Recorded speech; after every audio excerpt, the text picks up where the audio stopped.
I'm going to go ahead and shut that line of inquiry down, Kyle. Swing and a miss. DarbyCast, Wildcard Friday. Kyle just floated an idea by me. He said, what was it, Kyle? Should we get into drinking? Veto. That's my vote. Veto. Kyle, what if we got into hope? What if we got into inspiration? As we all know, if you're listening to this, hope and inspiration conceptually, we like it, but it's not enough. Hope and inspiration has to arrive not as a concept, but as a person. Consider Gandalf, Kyle, Battle of Helm's Deep. He showed up and everybody said, well, this is something I can work with. And he's got the Rohirrim, the horsemen, and Éomer by his side. People rally around amazing people. And if you're listening to this, you're probably thinking about exactly who I'm thinking about. Not a wizard riding Shadowfax, that beautiful white horse. You're thinking about a wizard in a different way, riding a very different kind of steed. And of course, I'm talking about Evel Knievel, dirt bike jumper. There's a lot of things and issues we could be focused on right now. But what if we just put everything aside, just for today, just for this episode, to meditate on Evel Knievel? Kyle, let's just take a quick pause. If you're new here, turn off the podcast. You probably don't want this kind of inspiration in your life. It's too much. It's too amazing. You might not know what to do with it. This is a two-way street, right?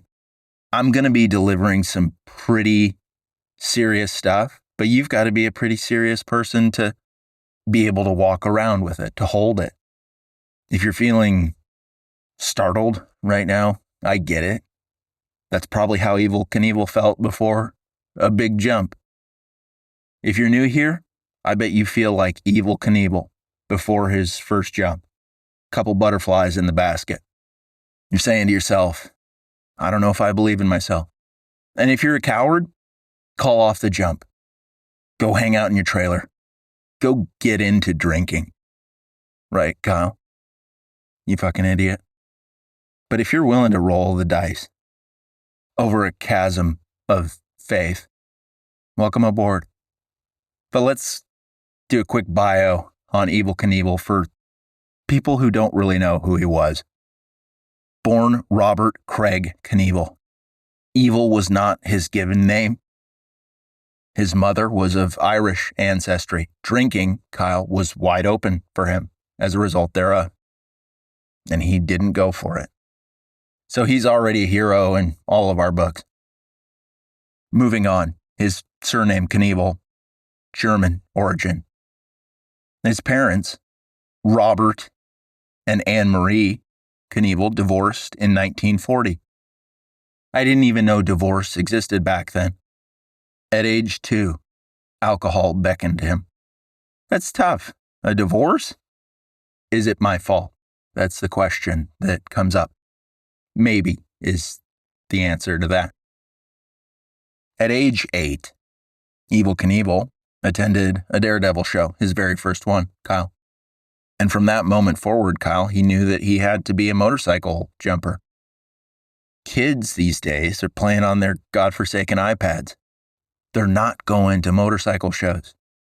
But that falls on the parents. Even if you're divorced, if you're a single mom, single dad, bring your kid to a motorcycle show or a monster truck rally, for Pete's sake.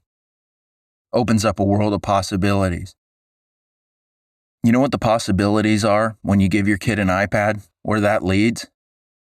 Opens up all the doors to becoming a gay communist who doesn't inspire anyone. Evel Knievel was so passionate about motorcycle jumping that he dropped out of high school his sophomore year. The tech moguls always say, hey, I dropped out of college because I wanted to pursue making an app so people could design customized sweaters for cats. That pales in comparison to what Evel Knievel did. He dropped out of high school, Kyle. So different, so deliberate. Shortly after dropping out of high school, he worked in a copper mine. And we all think that's amazing. He was fired from that job, Kyle, after driving an earth mover into his city's main power line, causing a citywide outage. You could look at that and say, what a disaster, or you could say, what an arrival. Half empty, half full. The entire city, in a lot of ways, was put on notice that the power in the region was not going off. It was just shifting. Let's use perspective here, right? He got the nickname Evil in jail because it rhymed with Knievel. The jailer gave that to him. Jailer looked at him and said, wouldn't it be funny if we rhymed something with your last name? Evel Knievel didn't just happen in a vacuum. There was a support crew. And this jailer had a big role in him becoming somebody that we're talking about right this second. We're not talking about Evel Knievel without that jailer. Let's fast forward a little bit, Kyle. Evel Knievel's first jump. What was he jumping over? Because it wasn't school buses, not yet. And what a metaphor.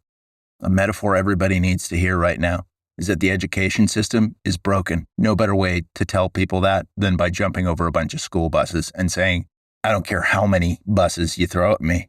I don't care how many bad experiences you try to put me through in the education system. I will soar anyway. How many kids need to hear that today? That school is failing them. But his first jump, Kyle, he jumped over a 20-foot box of rattlesnakes and 2 mountain lions. Obviously, a hat tip to our Lord and Savior. What does the box of snakes represent? Sin. What do the mountain lions represent? Death. Launching over sin and death. And I bet you the audience had no idea what they were witnessing, but they felt it. They felt that he gave a sermon, different kind of sermon.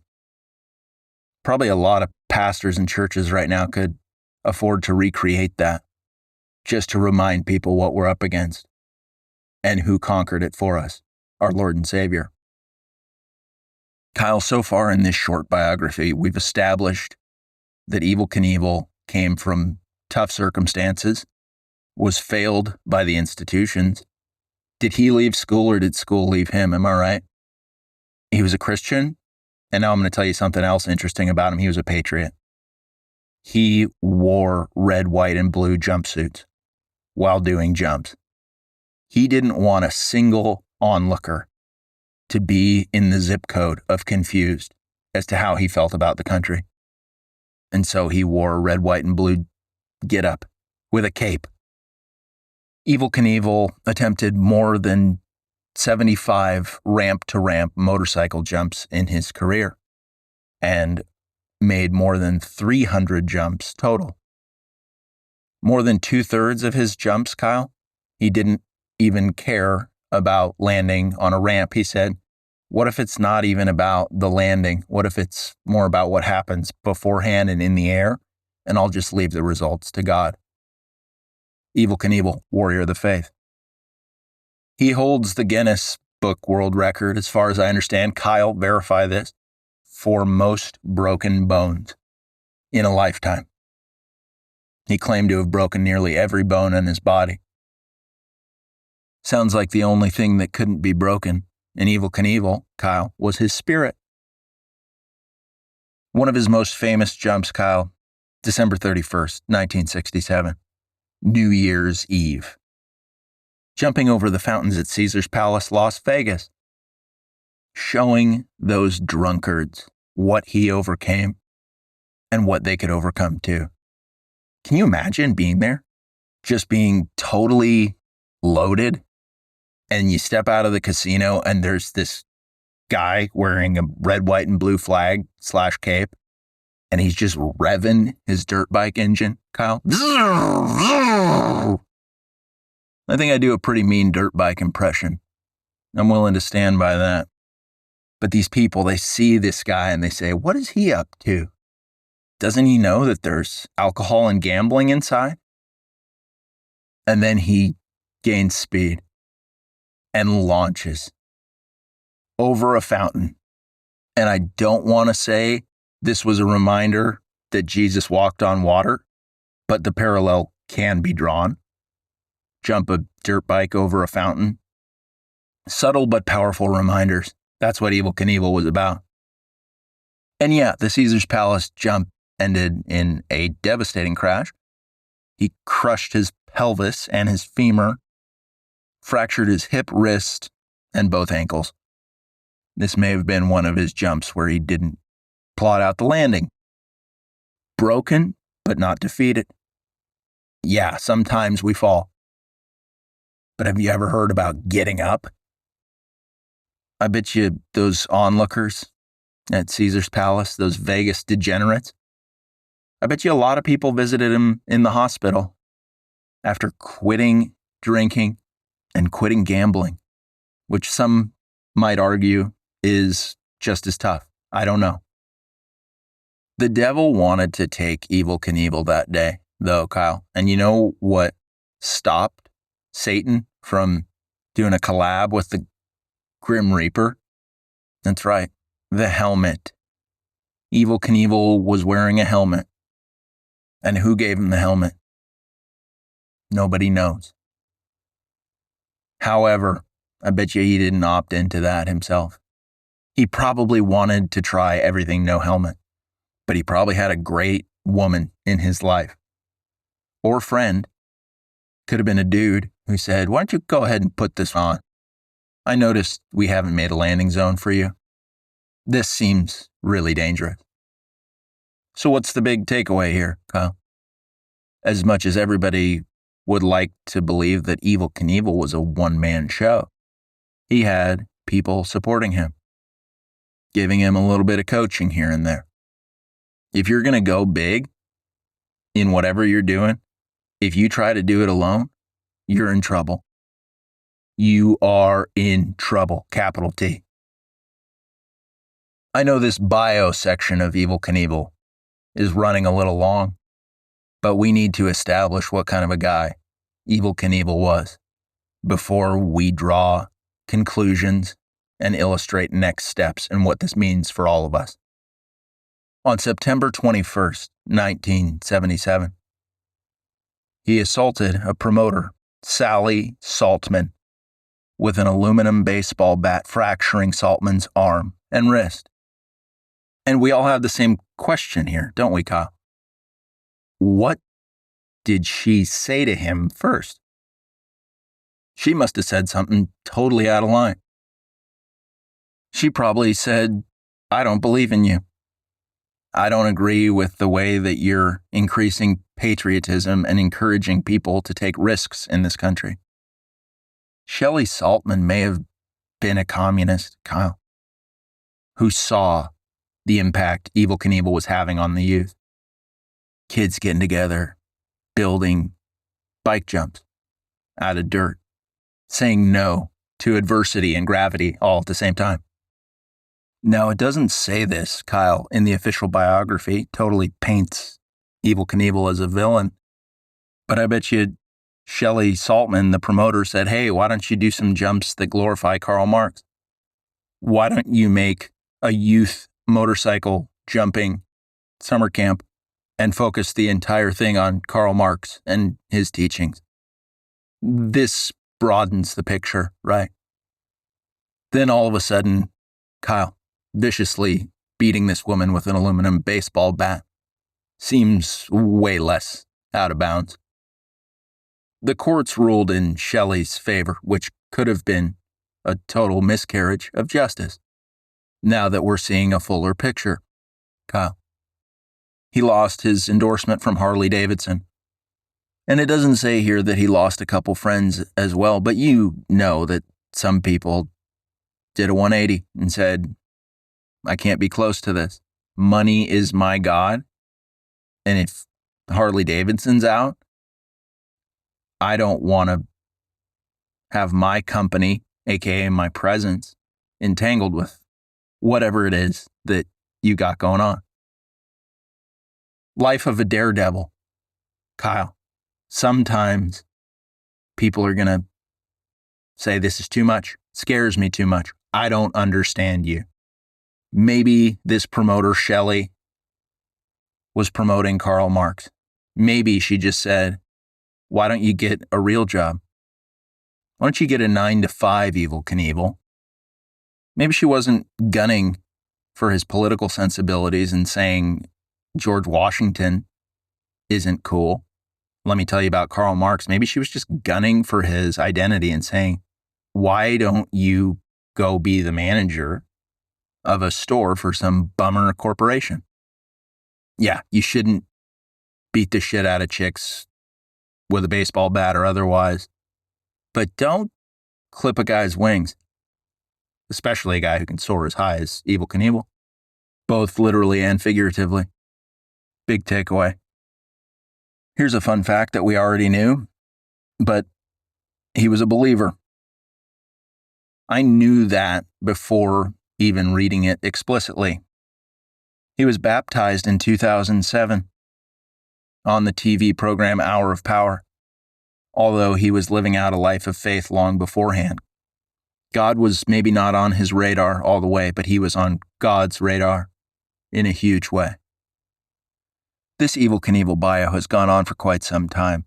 I think we need to move into the implications section of the episode, Kyle. But not before mentioning that he sponsored a semi-pro hockey team called the Butte Bombers. He knew about teamwork and hockey. He joined the United States Army in the late 1950s and was on the track team as a pole vaulter. He had death-defying stunts woven into his tapestry. And so many people probably tried to ground him. And what would they tell him now, Kyle, if he were around today? They would say, stop doing those jumps. Go get a safe job. He crashed a lot of times in his career, Kyle. But what's the takeaway there? You get up more times than you get knocked down. We all need that spirit, especially in these trying times. If he were alive today, you better believe the pull of alcoholism would be just as strong on him as it was then. What would be even worse? The draw of opiates. There would have been some doctors after a ton of crashes that tried to play it real loose on that prescription pad and say, hey, Evel, why don't you just hang it up? Get shit-faced all the time. So many evil doctors in this world. You, as a DarbyCast doctor, if you're listening to this, you're a high-integrity doctor. You tell people the truth and you don't prescribe them opiates. Boy, do we need that more than ever. Evel Knievel challenged people's sensibilities, Kyle, as we all need to. Sure, would I like this episode to inspire at least one person to get into dirt bike jumping, motorcycle jumping, as a patriotism play? Of course. But we all have big jumps in our life where we need to hit the throttle and move forward rather than waffle around and listen to the gambling alcoholics outside of Caesar's palace as a metaphor. Evel Knievel endured being misunderstood for nearly his entire career. Let's just take a pause and highlight that. There's major parallels to what's going on now. If you've been a conservative in this world of ours for any length of time, you know what it's like to go against the grain and not have people see things the way you're seeing them, to not understand the things that you're doing. People probably approach you and say, don't be conservative. Don't you know that's mean or evil? And now, with this episode, you have the tools to say, Evil? What about Evel Knievel? Just a little storytelling ammo for you to say, I don't need your approval to know that what I'm doing is amazing. It doesn't matter what you think of me. It doesn't matter what I think of me. What matters is the mission. Kyle Evel Knievel was not a stunt man. He was a metaphor who chose risk over stagnation and alcoholism and a litany of other vices that weren't explicitly mentioned in any of the bios that I took a deep dive into. Whores, Kyle, women with loose morals, were probably throwing themselves at Evel Knievel, minions of the devil trying to take him off mission. A single man with enough courage could shake a sleeping country awake and get them asking the big question, hey, so what if anything's possible? This man was a living white pill. We could talk about hope and inspiration conceptually, ad infinitum, Kyle, ad infinitum, forever. But when hope arrives as a person, be he Evel Knievel or Gandalf, something shifts. Danger, Kyle, is not the enemy. Cowardice is. Comfort, complacency. What if physical bravery carries a moral charge? You know how I know Evel Knievel had courage, how he had a backbone? Is he was willing to break that backbone to prove a point. We need a modern day Evel Knievel. We need somebody to step up. I don't know exactly what it looks like, but the lane for a high-profile motorcycle enthusiast is wide open, Kyle. It could be you. First stunt, jump a pit of alligators at Alligator Alcatraz. You land the stunt, ideally, and you march straight up to a camera and you say, border security is essential, and then you just walk away. Let the jump do the talking, Kyle. Jump over 50 electric scooters and maybe 3 Waymo self-driving cars in San Francisco. Land it, ideally. Head over towards that camera and say, this whole city's gay. And then you walk off. Jump over a couple thousand copies of the latest congressional bill, obviously set on fire. Then you say, enough of the red tape. Walk off. Line up 1,000 mannequins, all wearing little Fauci masks and nothing else. Set them on fire and do your jump. Even if you crash and the medical team and the cameras rush over to you and you're barely alive, you find in the deep recesses of your heart, mind, and spirit the gumption to turn to the camera and say, hey, so fear is not my religion.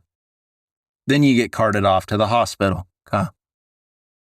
And if one of your promoters tries to tell you, hey, you should stop doing this. Hey, you should get a real job. You could take out an aluminum baseball bat. Brandish it at them. Don't beat them to within an inch of their life. But take a couple cuts. Just give them a heat check.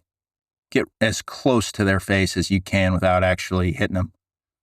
And if you do, accidents happen. That's another thing about Evel Knievel that we can't ignore, is that he knew the risks.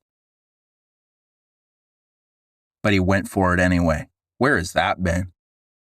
If you're listening to this right now, why don't you go ahead and scan your heart and say, where am I letting fear govern who I am and what I think is an acceptable problem to solve?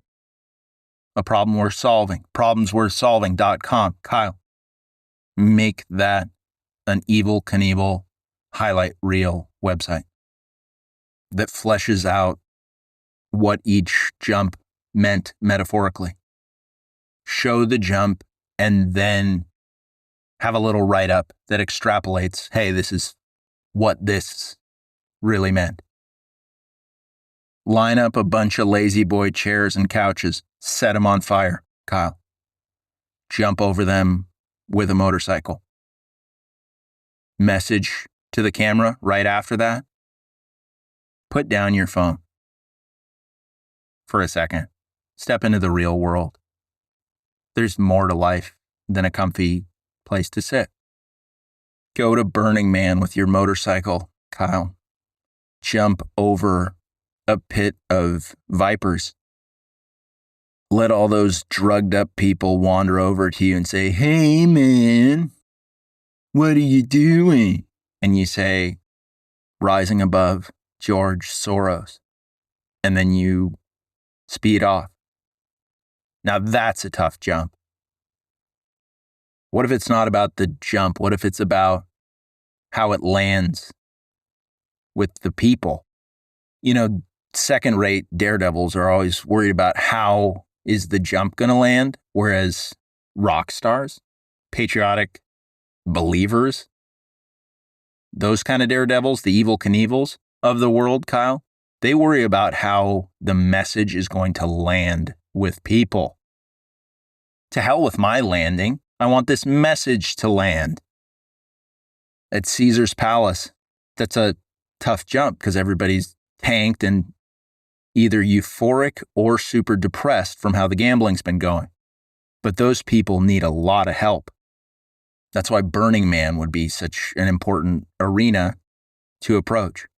Cowardly daredevils would probably look at Burning Man and say, too many Satanists and perverts there. I'd rather do a jump where everybody knew who I was and liked me already. We know how a lot of jumps are going to land when everybody's in our corner. But what about those jumps where we don't know how it's going to land with the audience? Kyle, let's wrap this up. In these trying times, we all need to be inspired. We all need to be amazed. We all need to scratch our heads and say, what's really going on here? Is this a metaphor for the gospel? Sure, a lot of us aren't going to become daredevils, Kyle. But we all need to have that mindset where we're willing to hit the throttle, not knowing where the landing zone is, because it's not about our landing, it's about everybody else's. It's about how the message lands with other people. Send this to somebody today. If you're listening to this, especially somebody who's maybe looked at you for political reasons and dismissed you and said you're evil. You say, let me tell you about a different kind of evil. Evel Knievel. And that starts a conversation. Physical acts of excellence, risk, and rebellion put wind in people's sails. Here's a little bit of coaching for any of you who are thinking about getting into daredevil stunts. Don't reinvent the wheel. Put on an American flag cape. Let people know what you stand for. Lay it all on the line, Kyle. No backup plans. No matter what other people say to you or how many times people say, this ain't it. Abandon your dreams. Become more normal. I don't get you. You think there was any shortage of naysayers and doubters in Evel Knievel's life? Most of them sympathetic towards communism. Commies hate big air. They hate big risks. They hate trailblazing individuals who aren't beholden to groupthink and shaming. You know how many commies probably tried to get in Evel Knievel's face? Only for Evel to give them an icy cold stare and then hit the throttle, jump over a ton of school buses and say, keep communism out of our fucking schools. I just want to let anybody listening to this know that if you even attempted any of this, if you put on a jumpsuit and tried to jump over anything, you'd be a viral sensation on the internet.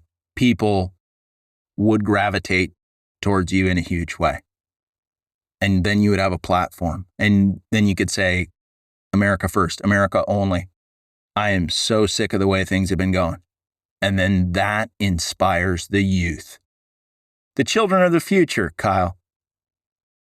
And what do you think's going to lead them in the correct direction? A bold risk taker who says, fuck you to communism and the people who support it? Or giving them an iPad and saying, go watch some porn, buddy. It's clear as day. Send this to somebody.